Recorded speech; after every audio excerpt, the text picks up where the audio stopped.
Sa wakas mga mare, meron na ngang bunga itong aking upo. At ginulay ko na nga mga mare itong gabi para sa hapunan.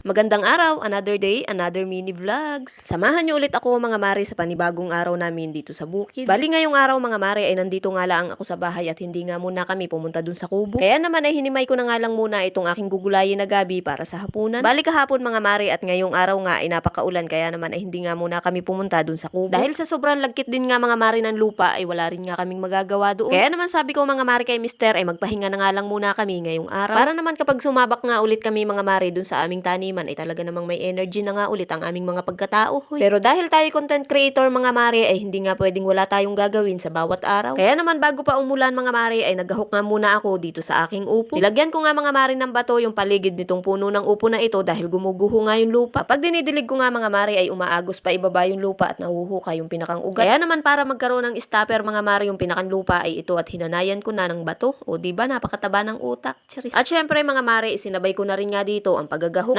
Napakadali nga lang mga maring alagaan itong upo at hindi nga maselan. At pinagbabawasan ko na rin mga mare yung dahon nito sa pinakampuno para hindi na rin mga mare makaagaw ng nutrients at hindi na rin naman natin ito kailangan. Medyo magubat na nga rin mga mare sa parting ito at sabi ko nga kay mister ay imawer na lang niya. At ginamasan ko na nga lang mga mare itong pinakampuno ng upo. Dahil yung mga baging mga mare ay talaga namang nakikipag-unahan nga dun sa upo paakyat. Nasa 7 puno lang naman mga mare itong aking upo na ito kaya naman ay napakadali nga lang intindi. Mabuti na lang mga mare at malapit na ngang gumabi nung umulan dito sa amin. Dahil kung napaaga-aga nga mga mare ay inang wala nga tayong magiging content. Huy. Pero hindi naman ito mga mare for the content lang dahil pure nga yung pag-aalaga ko dito sa akin tanim. At kitang-kita naman mga mare dito na talaga namang naaalagaan ko nga ng tama. Para din lang naman ito mga maring babae kapag naaalagaan nga ng tama ay lalong sumasariwa. Huy. At dini nga mga mare bago pa umulan ay mag-aabono nga muna ako ngayong araw. Pero dahil tulog na mga mare yung kasama natin dito sa bahay ay hindi ko na nga matanong si mister kung anong abono nga ito. At ilalagay ko na lang mga mare sa comment section kung anong klaseng abono nga ito. Bali 3 latang abono nga lang mga mare ang ginamit ko dito at tinubigan ko nga ng kalahating timba. Basta kapag mag-aabono nga kayo mga mare ng kahit na anong klaseng halaman ay huwag nga ninyong isasagado sa pinakampuno. Dahil may mga abono nga mga mare na mainit sa halaman. Kaya naman hanggat maaari mga mare ay huwag nga nating ididilig ang abono sa pinakampuno. Dahil ang nag-a-absorb naman mga mare ng nutrients nito ay yung pinakang ugat nga lang. At dini naman mga mare ay talaga namang inispray ko na nga ito ng baulilay dahil napakarami ng guyam na pula. Napakasakit pa naman mga maring kumagat ng mga guyam na pulang ito kaya naman hindi ko na nga pinatawad. At sa wakas mga mare may bunga na rin nga itong aking upo. Kapag may ilang araw pa ay talaga namang tipid na naman tayo sa pagbili ng mga gulay. At dito nga mga mare ay hindi ko nga alam kung para saan yung mga bote na inilalagay sa balag ng upo. Ang sa pagkakaalam ko nga mga mare ay para daw tumulo yung mga buko. Pero wala namang mawawala mga mare kung gagayahin nga natin kaya naman ay nilagyan ko na rin nga ito ng nakabitin na bote. At dinagdagan ko na rin mga mare ng tukod na kawayan dahil medyo bumababa nga itong mga nylon. Medyo kinabahan pa nga ako dyan mga mare dahil pagputol ko nga nung kawayan ay talaga naman didiretso pa nga sa binti ko yung ginagamit kong itak. At habang hindi pa nga bumabagsak mga mare yung ulanin ay talaga namang nagtabas-tabas pa nga ako dito. Sobrang excited na nga ako mga maring mamitas ng bunga nito kaya naman ay inaalagaan ko nga ng ayos. At dini nga mga mare ay nagsimula na akong maggayod ng panggata dun sa gulay kong gabi. 2 buong niyog lang naman ito mga mare kaya naman ay napakabilis ko nga lang ding nakayod. Request nga lang mga mare ni mister ang gulay na ito. At sino ba naman ako mga mare para hindi to pa rin ang kanyang simpleng request. Hoy. Kaya naman pinagbigyan ko na rin nga mga mare. O siya hanggang dito na lang mga mare. Maraming salamat. Stay safe. God bless. Bye. Bukas ulit.